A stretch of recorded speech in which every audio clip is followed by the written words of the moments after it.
ខ្ញុំបាទសូមជម្រាបសួរពុកម៉ែមីងទាំងអស់គ្នាបាទថ្ងៃនេះគឺថ្ងៃទី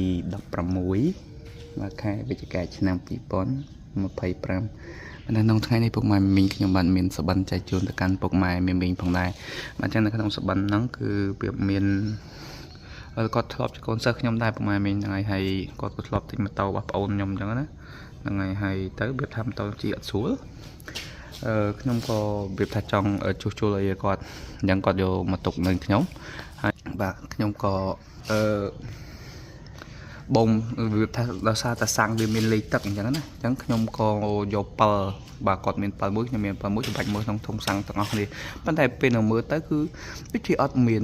ទឹកអីទេអញ្ចឹងណាអញ្ចឹងខ្ញុំក៏ថាចង់ដោះយកអាធុងសាំងយកមកក្លុកមកឲ្យលាងទៅប៉ុន្តែវាពិបាកសាំញ៉ាំក្នុងការដោះក៏សម្រាប់ចិត្តថាផ្កាប់ម៉ូតូហ្នឹងណាពុកម៉ែមីងផ្កាប់ម៉ូតូធម្មតាធុងយើងមិននៅលើអញ្ចឹងយើងផ្កាប់វាទៅវានឹងហូរចេញមកហើយបាទហ្នឹងហើយអញ្ចឹងខ្ញុំមានបំណងថាចង់ផ្កាប់ម៉ូតូហើយក៏បានផ្កាប់ដែរពុកម៉ែមីងណាហ្នឹងហើយយើងជួយគ្នាផ្កាប់ទៅហើយដល់ពេលផ្កាប់ចាក់ចេញមកគឺទឹកហ្នឹងទឹកសាំងហ្នឹងគឺពិតជាកកិចមែនពុកម៉ែមីងឡាខាប់វល់ហ្នឹងហើយសបិនរបស់ខ្ញុំគឺមានតែប៉ុណ្្នឹងទេយើងអត់បានតម្លើងអត់បានអីមកវិញទេពុកម៉ែមីងហ្នឹងហើយអញ្ចឹងគឺមានតែប៉ុណ្្នឹងតែជូនកាន់ពុកម៉ែមីងជូនពរពុកម៉ែមីងបាទសូមហែងទាំងអស់គ្នា